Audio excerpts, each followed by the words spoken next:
Howdy everyone, and today I'm looking at one of Canon's classic lenses, and by classic I basically mean still interesting today but old. The EF 28 to 135mm f3.5 to 5.6 IS USM.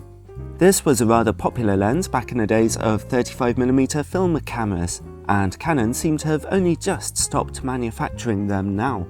But they can still be found for about £150 or $200 over on eBay.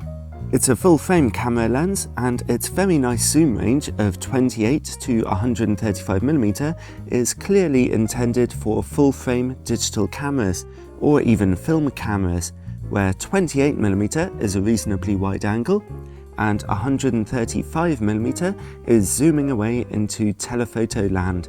That's a pretty comprehensive zoom range, so it's an interesting lens for those people who own full frame or film cameras, but who still want a cheap, image stabilized zoom lens.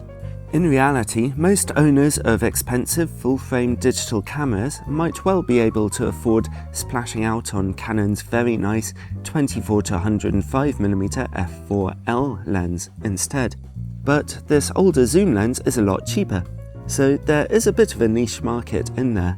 If you own one of the more common Canon APS-C cameras, then this lens's widest angle of 28mm is not actually a very wide angle at all. Frankly, you'd be miles better off with an EFS lens, for example this 18 to 135mm. But I'll give some APS-C image quality test results later, in case you're really interested. This was one of Canon's first lenses to have image stabilization, which caused quite a bit of a stir in its time, so it's a potentially useful lens for handheld video work. Here's some footage without image stabilization, and here it is turned on. As you can see, a little gentle movement remains, but the stabilization is effective, and you can pan the lens around with quite smooth results. The stabilization motor is a little bit noisy in use though, as you can hear. It's just as well to have image stabilization though, as the lens's maximum aperture of f3.5 to 5.6 is pretty slow, so it's not letting in much light to your camera. Also, you won't be able to get very blurry, out of focus backgrounds with this lens. Well, let's take a look at its build quality. On the whole, the lens feels pretty cheap and cheerful. It's not particularly big or heavy. There's nothing technically wrong with its design at all. It's just that it's made out of quite light plastics and it feels a bit wobbly. The zoom ring is not really very smooth at all. At least it wasn't on my copy of the lens, and it's not damped. That's the wobbliest part of this instrument. The focus ring though is fairly precise and turns reasonably smoothly. Like most of Canon's USM lenses, there is full-time manual focusing, so you can turn that focus ring anytime you like. And the front element of the lens does not extend or rotate during use. The autofocus motor itself is accurate and very fast and quiet. That's very nice.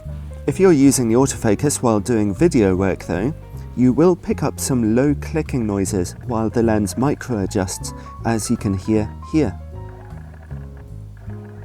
On the whole, the lens feels pretty cheap, and I wouldn't trust it to last a long time, but it actually works perfectly well in use, so you can't really complain.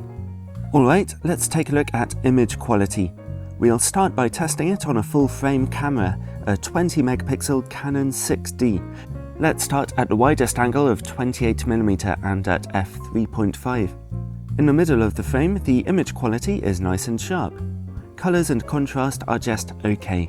When we move into the corners, we see softness and quite a lot of pink and green chromatic aberration, also known as colour fringing, on contrasting edges. It's pretty ugly. Stop the aperture down to f5.6 and there's a touch more sharpness, improving again at f8, and the lens is sharpest at f11. That colour fringing is still pretty hideous though.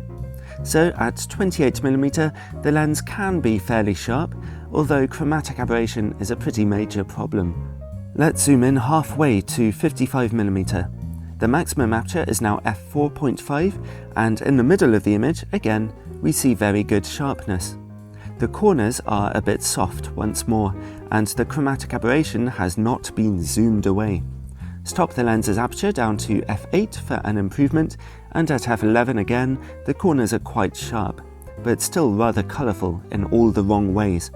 So again at 55mm, the middle of the image is nice and sharp, but the corners are a bit trashy. Zoom all the way into 135mm and the lens's maximum aperture is now f5.6, and we only see average sharpness in the middle of the image, with questionable colours and contrast. The corners are rather soft. There's only a tiny improvement when stopped down to f8, but the corners look fairly good at f11, with quite a sharp image coming through, and things are fairly sharp in the middle of the picture too. So let's sum everything up.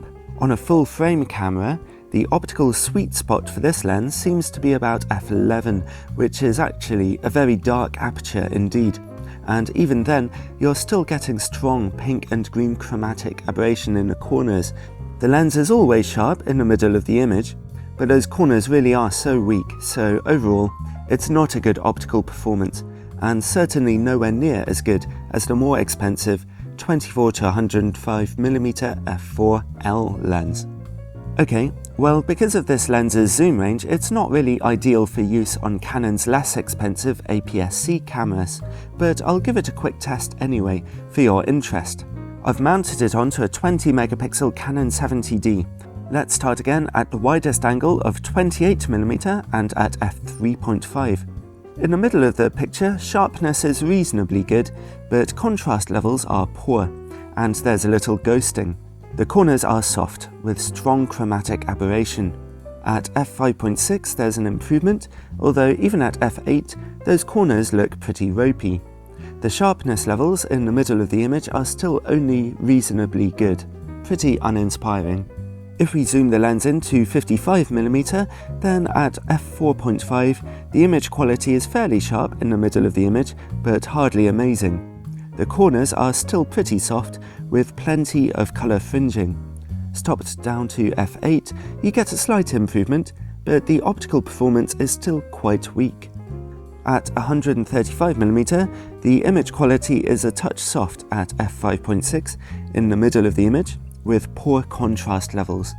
The corners of the image are even softer. There's an improvement when you stop the aperture down to f8, and things are not so bad at f11, although even in the middle, it's not a particularly inspiring performance. My conclusion? If you're the owner of an APS-C camera, then just don't bother with this lens at all.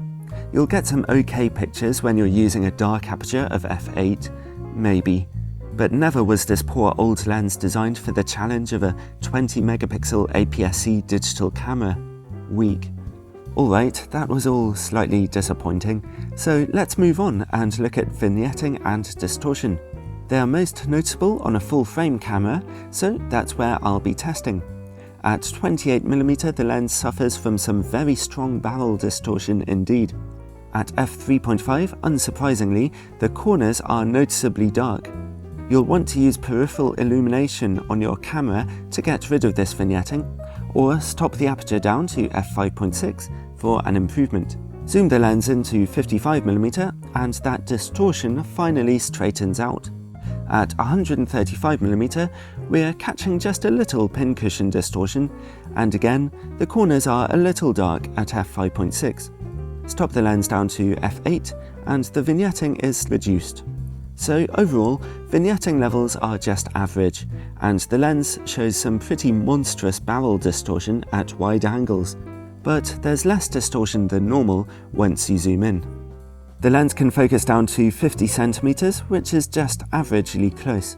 At f5.6, the close-up image quality is reasonable, and it's a little sharper at f8.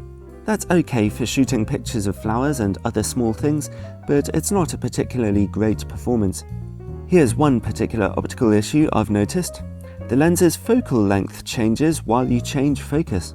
So here's some footage at 135mm, and as you focus more closely, the focal length gets a lot wider, maybe to about 100mm.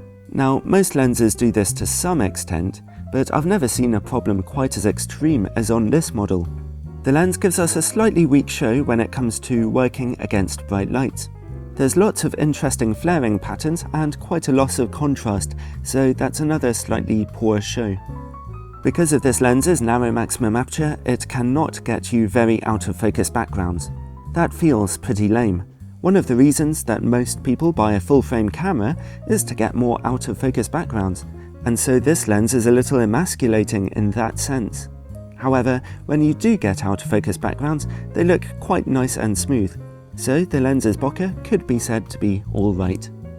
Overall, I was really hoping for a bit more fight from this older camera lens, but sadly it just screamed average in every category I tested it in. Actually, in terms of its optics, it's rather below average. Genuinely, I was hoping for better. The lens's most horrific optical issue is chromatic aberration. Diabolical, unstoppable chromatic aberration.